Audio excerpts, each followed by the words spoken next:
Vhiki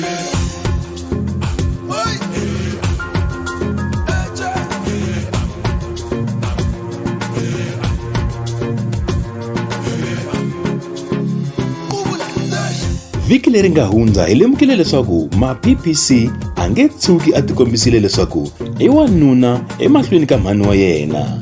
U ta tshama a ri n'wana eka vona hambileswi sweswi a nga lonkulu. Leswi hi nga swi fanisaka na swiendlo na swiganga leswi semende leyi tshembekeke yi nga hundza eka swona.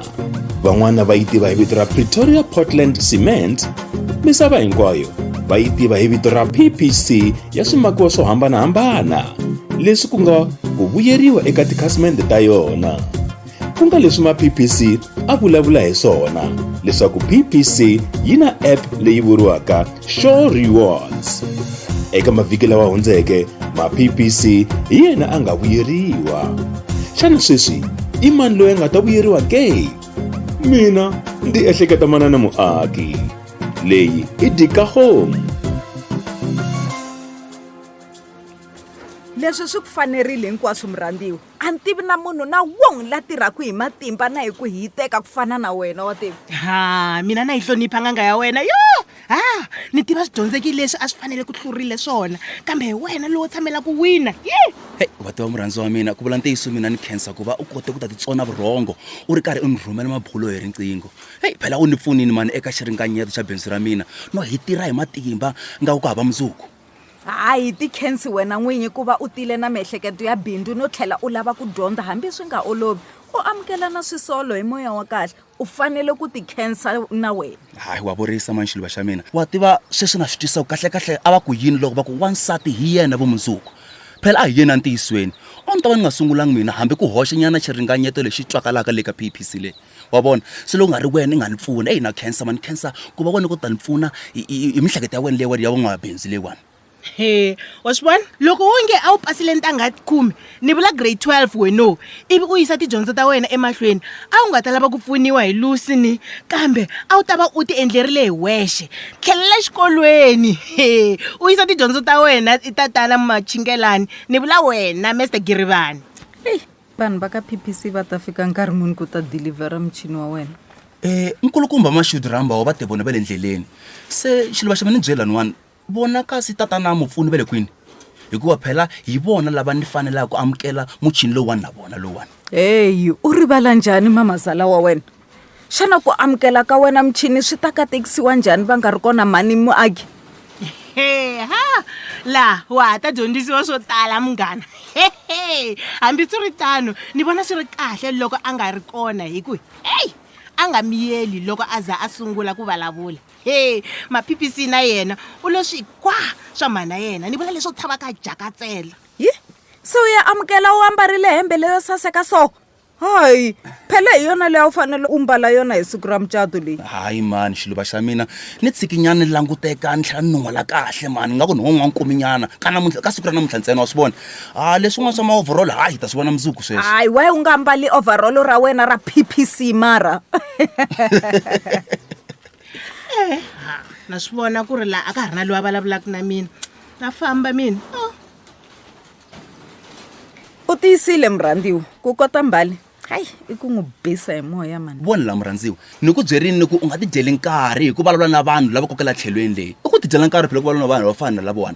Vona la ni fanele ku tsutsuma ni tlhela le ka le ni ya byela mukhegula hi timhaka la mpfhumbo lowa namuntlha lowani. Va foneli handle ka swona a wu nge byi dibyirelela namuntlha. Hayi wa vorisa mani murhandziwa wa mina. Wa tiva mani eka vutomi lebyi byi hanyaka bya namuntlha lebyi nyaka pfala lebyiwani munhu kahle u fanele ku va na munhu wo fana na wena vuton'wini bya yena swona ni ku rhandzela sweswo phela mina. Yona yi nyaka pfarile murhandziwa swi hlangana na mintlhontlho ya ximanjemanje. Ti kumele munhu la nga ta ku digilida ku kotisa wena u nga na mbilu yanga mani. Xitimatora xa mina. I ntiyiso mani xiluva xa mina loko swi ri tano ke hi fanekele mina na ku hlekisana hi laha ku nga heriki hi tsivela ndzilo wa rirhandzu ra hina na ntwanano wa hina wa swithu. Phela hi loko se hi sungurile loko switanwane langutisa hi langutana na malembe yo hlayanyana mani ni vula ku phela hi nga fika na le ka vo 128 wa malembe leyi hi nga fika mina na wena xiluva xa mina. Ni twa ni ringeka ku vutisa ku hikwalaho ka yini u lava ku hanya malembe ya 128 years? ku kotisa PPC xiluva xa mina hi lava leswaku ndzhaka yeru yi sale yi karhi yi valula hi rirhandzu ra mina na wena madzana na madzana ya malembe lama ha taku leyi Hey, se swi sungurile swo vulavula hi PPC nakambe. hayi wa swi tiva no wena xiluva xa mina ku sweswo swo boha swi humelela phela sweswo a ku na xilo na xin'we lexi hi tsandzekisaka swo boha hi siya matimu la ka misava leyiwani Wo ni vhumba. U lava ku vulavula ku hi ri kun'we hi tiyile.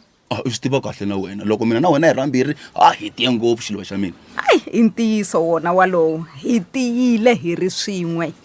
wa tiva ku yini ne mina ni endla so ni famba hikuva wa swi tiva na wena musi ku jaha ra wena phela namuntlha ri amukela award ya vutomi leri ya kona leyi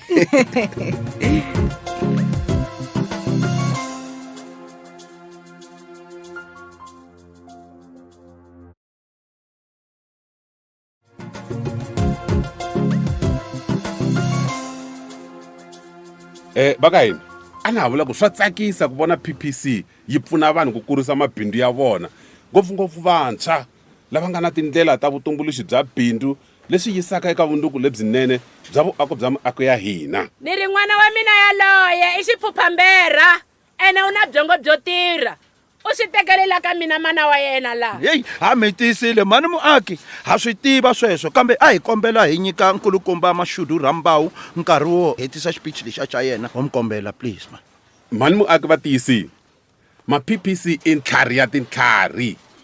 Xa vumbirhi mbulavulo wa mina a hi wo vulavula hi miako mi ta pfumelana na mina hambiloko lowu ku ri ntlangu wo nyikela ma-PPC hi michini wo foroma switina. hina van'wani a ti vutisa ku ri hikwalaho ka yini papa wa ma-PPC a nga ri kona ku ta tlangela na jaha ra yena wa swi vona leswi nge swi endleni wena sweswiwani i sungula ku ta ni swirha timbilu wena wa swithu loko u pfula rin'wana ra wena tata ku endlela mihlolo laniwani wa swithu Wena Mbali, se u hume endleleni.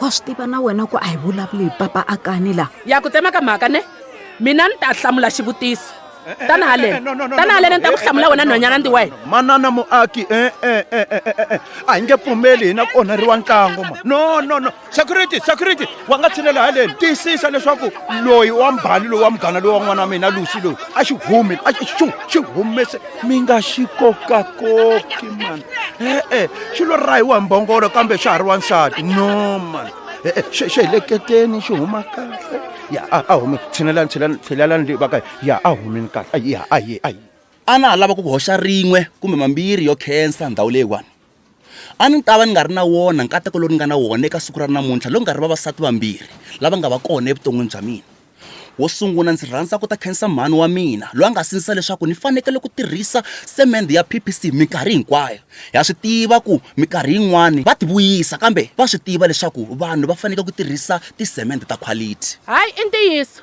quality ehenhla ka hinkwaswo a ni tshembi ku vanhu va muganga lowo ka hina va tiva nchumu hi ku vuyeriwa loko va tirhisa semende leyinene ya PPC kumbe ni ya mahlweni ni vula swin'wanyana Aha, ku nghena kwalaho mani ku na ku vuyeriwa lokukulu loko hi tirhisa semende ya PPC. Xin'wana xa nkoka hi lexi hi tinyungubyisa hi xona eka ntlangu wo fana na lowu pfhumba ro ndlandlamuxa miganga ku antswisa vuswikoti ku vuyerisa no antswisa vutomi bya vanhu vo fana na ma-PPC ya loyi leswi hi swi vulaka ku hluvukisa van'wamabindzu va le makaya kumbe local enterprise development LED hi ku komisa. Hi ni ku tshemba leswaku sweswo swi tatisa ti-short words. Wena wa nghena eka swona sweswi ni vuyela eka wena ma-PPC i nkarhi wa leswaku u tirhana na bindzu ra wena tikhasimende ta wena hi tona to sungula leti nga ta ku kurisa rhangisa vanhu mahlweni ku kota leswi hina va PPC hi swi endlaka siku rin'wana na rin'wanyana ri ta na swa rona kambe loko wo xixima tikhasimende ta wena na tona ta ku hlonipha kun'we na bindzu ra wena teka xitsundzuxo n'wananga u xi byala mbilwini ya wena leswi u tirhisaka swona eka munhu un'wana na un'wana swi endlisi swona hayi ku ya hi nghoye kumbe hi muhlovo ni leswi a ndzi hayi emahlweni no khensa vavasati lava nga ndzi seketela va nga wisi kumbe ku karhala ku ta va ku ri xihoxo lexikulukumba loko no ka ni nga khensi rivambu ra mina rivambu ra mina ni vula Lucy loyi a nga ndzi pfuna vusiku ni nhlikani ku lulamisa no tsala xiringanyeto xa bindzu leri ri endlaka leswaku namuntlha mi ni vona ni yimbele nga hi makona na va PPC ku va va kurise bindzu ra mina ku ya emahlweni murhandziwa wa mina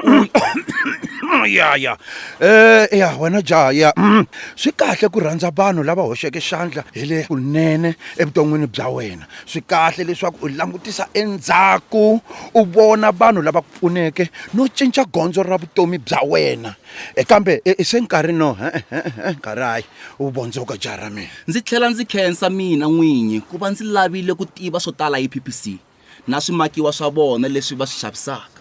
A wu ta va u ri kwihi n'wananga loko ku nga ri mina loyi?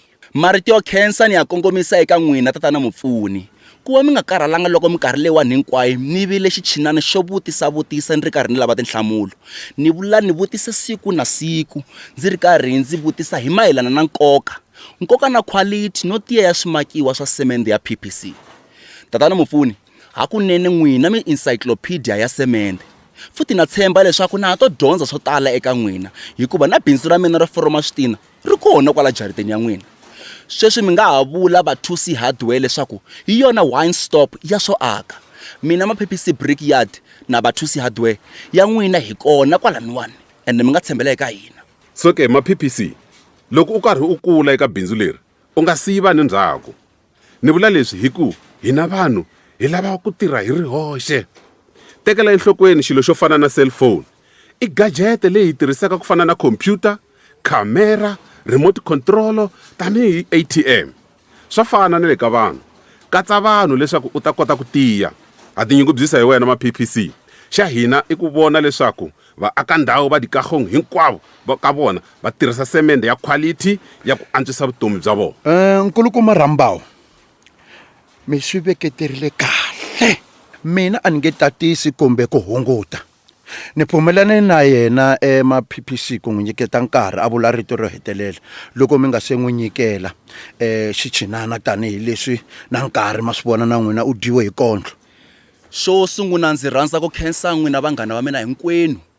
Ndzi vula n'wina vanghana va mina lavatsongo ni lavakulu ndzi ri karhi ndzi phinda futhi ni ku yingisela swi tlula magandzelo. Loko mi ni vona namuntlha ni ri laniwani i mhaka ku ri manana wa mina ni n'wi yingiserini loko a ni byela leswaku ni fanekele ku famba ni ya xava semende ya PPC leyi nga semende yona ya quality ni endla tano. Loko ri ni nga endlangi tano a mi ta mi nga ni vonanga la ka ti-billboard. Ni le ka ti-billboard mhaka ku na mina ni yingisele mutswari wa mina loko a vulavula. Loko ha ya mahlweni hi ndlela leyi ni ri namuntlha hi le ku simekeni ximfumo ma PPC Brickyard. Tsundzukani leswiwani Showcast yona i yo foroma switina. Show build yona ke u chela yona a hansi loko ri karhi i endla foundation. Show sem yona i matirha maaka hinkwaswo kasi yona show wall yona hi leyo tirhisiwa ku ta plastela. Musima yi vona yindlu ya ka hina le ku yi tiyini tinjiri ani i ku hi tirhise PPC kasi ke tale magondzweni ku tirhisiwa show road hi yona yo aka magondzo ya leyo. Show tech yona iyo tirha eka swa vuaki hi ku angarhela hinkwaswo. Se lexi ni vulaka xona ni ri loko ri a wu ti tivi timhaka ta ku aka hi tisemende mi nga vileli mani tanani le ka tatana mupfuni leyi va ta mi pfuna hi timhaka ta tisemende hikuva va tiva swilo leswi hinkwaswo leswo yelana na PPC. Ndza swi tiva leswaku vo tala va n'wina mi lava leswaku mpfhumbo lowani wu ya emahlweni. Hayi lexi ni lava ku ta mi byela xona i ku mina loyiwani ndzi vuyeriwini hi PPC leyi. Ndzi vonile vanhu vo tala va ri karhi va vuyeriwa kusuka le Western Cape leyi ku ya fika Free State kusuka Limpopo ku fika le Gauteng Eastern Cape ku fika na le North West leyi va vuyeriwe swinene eka project leyiwani ya local enterprise development ya PPC. Together we are stronger.